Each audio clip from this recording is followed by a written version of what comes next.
Esta mañana Ignacio Sánchez, es economista y magíster en finanzas. Lo recibimos a esta hora conectado desde Estados Unidos. Muy buenos días, Ignacio. Hola José Enrique, ¿qué tal? Buenos días. Un saludo a tu audiencia.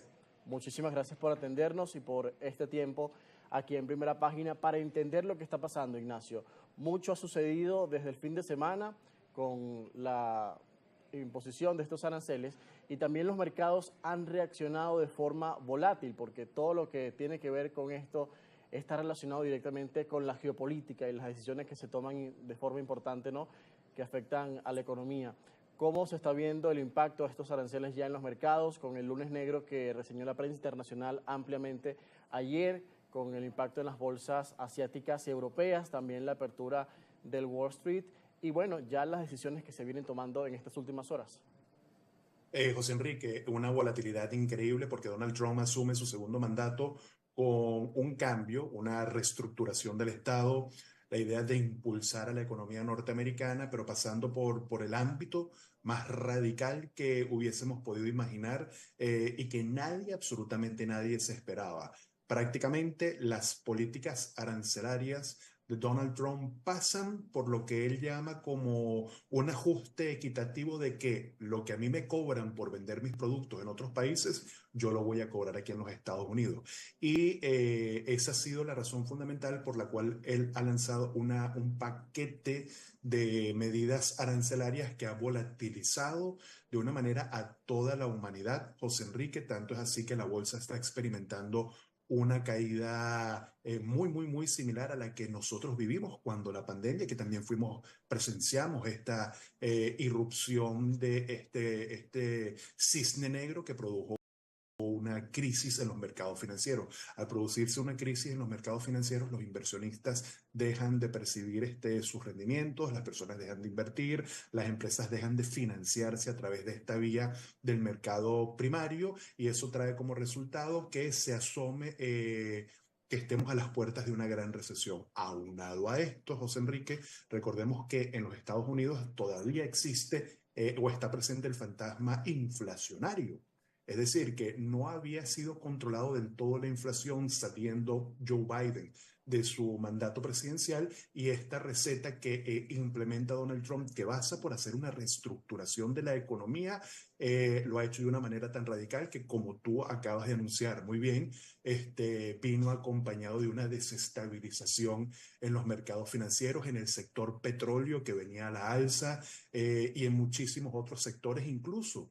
Ni el Bitcoin ha escapado a esta alta volatilidad. Los brokers están patas arriba. Hay un tema de liquidez que no se puede garantizar. Hay brokers que han impedido cierta utilización de sus plataformas para que los inversionistas puedan, bueno, hacer libre uso de sus operaciones. Es decir, hay un caos en la bolsa dado este escenario arancelario.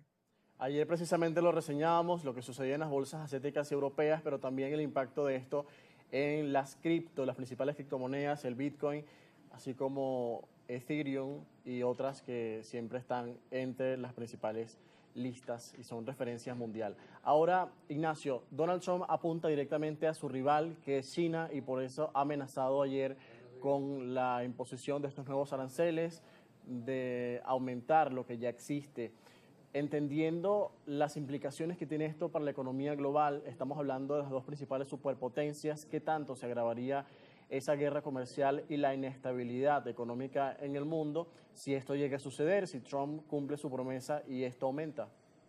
Bueno, José Enrique, es que él no es que está cumpliendo una promesa, él está ejecutando, yo no voy a decir una amenaza, pero él está ejecutando a la fuerza una imposición de aranceles que si bien puede ser que él tenga razón en que busque un cambio equitativo y justo de lo que tú me cobras, yo te voy a cobrar a ti, quizás lo está haciendo por la vía radical y no por medios diplomáticos o medios de negociación. Ahora mismo estamos nosotros en esta entrevista y acaba de decir Donald Trump que si la Unión Europea no acepta el paquete arancelario, va a subir a un 50% más los aranceles si no le compra todo el petróleo que produce los Estados Unidos o que exporta a los Estados Unidos. Es decir, fíjate cómo lo veo yo. Él está imponiendo un escenario en donde obliga a las partes a negociar a la fuerza. Sí, así de sencillo. Yo te impongo un arancel y cuando tu economía se vea comprometida, tienes que sentarte a negociar conmigo bajo estas condiciones. Es un poco drástico, pero obedece un poco también a la forma de ser histriónica e impositiva de Donald Trump, que es un huracán político y que básicamente dijo, yo ustedes me eligieron porque fue un escenario electoral en donde casi el 60-70% de los americanos votaron por él buscando salvar o obtener una mejor economía diferente a la que había propuesto Joe Biden o la que se había creado en su mandato, y el hombre ha venido con una radicalización para lograr sus objetivos, pero que ha traído esto, una confrontación directa con los dos grandes protagonistas comerciales del eje hemisférico y también en Oriente, o sea, con China y la Unión Europea, pero ha sido a la fuerza. ¿Qué consecuencias en lo inmediato tienen estas medidas a lo interno, a lo que tiene que ver con los precios, la inflación en Estados Unidos, entendiendo que esta fue parte de su promesa de campaña, que la gran mayoría del electorado estadounidense lo apoyó, pero ya que existe una situación de inestabilidad también a lo externo, ¿qué podemos esperar dentro de Estados Unidos? Entendiendo y tomando en cuenta también las advertencias de la Reserva Federal y los expertos que advierten que esto puede desacelerar el crecimiento económico. Sí, indudablemente lo va a desacelerar. Yo creo que el primer año del mandato de Donald Trump va a ser volátil, va a ser caótico y vamos a ver algo muy parecido a su primer mandato. Volatilidad del primer año y 3 años de crecimiento increíble, sobre todo en las bolsas y en los mercados financieros. Pero hay un riesgo de liquidez y un riesgo de volatilidad muy fuerte ahora mismo que solo aquel que tenga el capital suficiente a nivel de inversión va a poder soportar. Ahora fíjate algo. Se dice, José Enrique, que todos estos son acciones y medidas para forzar al presidente de la Reserva Federal a que haga el recorte de tasas de interés que interrumpió cuando Donald Trump llegó al mandato. Para explicar un poco a la audiencia en palabras sencillas, cuando los tipos de interés están muy altos, la gente paga muchísimas tasas de interés, paga muchísimo más dinero por créditos hipotecarios o por comprarse un carro o por tener tarjetas de crédito. Y eso frena la economía. Se dice incluso, hay analistas que dicen que todo esto obedece como una acción directa contra el presidente de la Reserva Federal, Jerome Powell, de parte de Donald Trump, para forzarlo a reducir los tipos de interés, porque como en estos países hay autonomía en los poderes, la Reserva Federal toma sus políticas monetarias independientemente del Poder Ejecutivo. Y hay un enfrentamiento claro y directo entre ambos poderes, porque Donald Trump no puede despedir al presidente de la Reserva Federal, que tiene el cargo de gobernador. Fíjense, el presidente de la Fed, que es el Banco Central de los Estados Unidos, tiene el carácter de gobernador. Entonces hay una guerra entre dos poderes, el poder que dicta las políticas monetarias y el Poder Ejecutivo, y parte de todo esto es estimularlo no estimularlo, forzarlo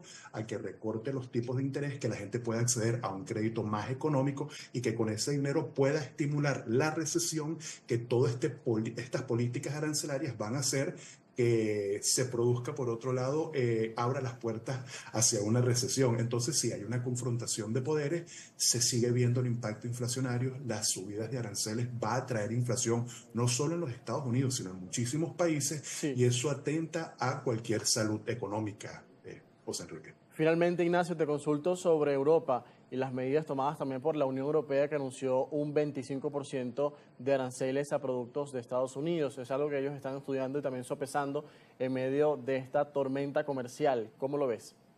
Sí, absolutamente, los países no se van a quedar de brazos cruzados. De hecho, China dijo, bueno, si tú me pones aranceles, los mismos aranceles te los voy a imponer yo. Y la Unión Europea también recuerda que están viviendo un poco el drama de la guerra Rusia y Ucrania. Ellos se debaten entre seguir financiando esa guerra, porque ya Estados Unidos no solamente no va a financiar, sino que salió directamente a cobrarle a Zelensky toda la ayuda, todo el paquete de ayudas que Biden le proporcionó, y pasa un poco por quedarse con las tierras raras, minerales, etcétera, en Ucrania. O sea, la Unión Europea, que tiene sus propios problemas y sus propios escollos, está ahora tratando de enfrentar cómo va a hacer para poder colocar sus productos en los Estados Unidos, pero sí, claramente Donald Trump aparta absolutamente al poder de la Unión Europea. De hecho, ahora mismo les está diciendo que están obligados a comprarle su petróleo, y va a ser bastante interesante ver cómo los Estados Unidos va a afrontar dos frentes totalmente diferentes. China, que es su principal competidor, el que aporta el otro 30% del PIB a la economía global, y la Unión Europea, que no es una potencia económica tan grande como los Estados Unidos o como China, pero sí es considerable entender que es una potencia económica y que de alguna u otra manera tiene que negociar con los Estados Unidos. Lo que pasa es que ahora lo está haciendo en condiciones de desigualdad, José Enrique. Claro. Te agradezco mucho por este tiempo y por ayudarnos a entender el contexto, el panorama económico y comercial con los aranceles de Estados Unidos. Gracias, Ignacio. Gracias, José Enrique. Un fuerte abrazo. Con nosotros Ignacio Sánchez, economista y magíster en finanzas, hablando sobre este tema que está en tendencia y que es la portada de los principales medios en el mundo. Vamos a hacer la pausa, 6:46 minutos. Al regreso, más actualidad en Primera Página.